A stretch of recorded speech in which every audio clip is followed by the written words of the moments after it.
Q news లో పనిచేయటకు senior video editors కావాలను సంప్రదించవలసిన నెంబర్లు 8688926084. కుక్కల దాడులు ఆపేందుకు ఏం చేస్తారు? పరిష్కార మార్గాలతో విచారణకు రండి. రాష్ట్ర ప్రభుత్వాన్ని ఆదేశించిన హైకోర్టు స్టెరిలైజేషన్ చేసినంత మాత్రాన దాడులు ఆగవు, విచారణ చర్యలు తీసుకోకపోతే ఉపేక్షించేది లేదని కామెంట్. జవహర్ నగర్ లో ఘోరమైన సంఘటన. మొత్తం కూడా అక్కడ పీక్ తిన్నటువంటి పరిస్థితి, మొత్తం ఇట్లా అంటే బాలుని తీసుకుపోయి అక్కడ పీక తిన్నటువంటి పరిస్థితి. ఇది ఒక్క చోటనే కాదు, రాష్ట్ర వ్యాప్తంగా చాలా చోట్ల జరుగుతూ ఉన్నాయి.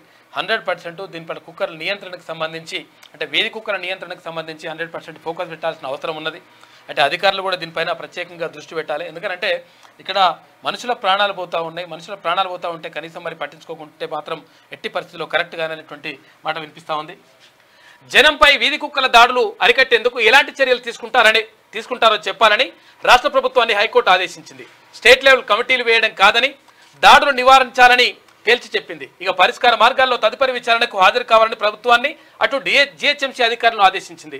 ఈ అంశంపై కోర్టులకు పూర్తి స్థాయి అవగాహన ఉండదని, నిపుణుల కమిటీ చెప్పాల్సి ఉంటుందని వెల్లడించింది. ఇక కుక్కల దాడులు నివారించాలని కోరుతూ హైకోర్టులో దాఖలైన పలు పిటిషన్లపై chief justice Alok Aradhe, J Anil కుమార్తో కూడిన ధర్మాసనం గురువారం విచారించింది. ఈ మేరకు ఆ బెంచ్ కీలకమైనటువంటి కామెంట్లు చేసింది.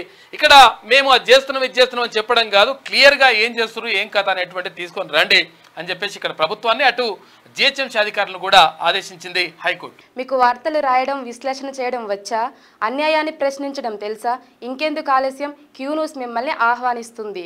క్యూ న్యూస్లో పనిచేయటకు అనుభవం గల కంటెంట్ రైటర్స్ కావాలను సంప్రదించవలసిన నెంబర్లు 8688926084.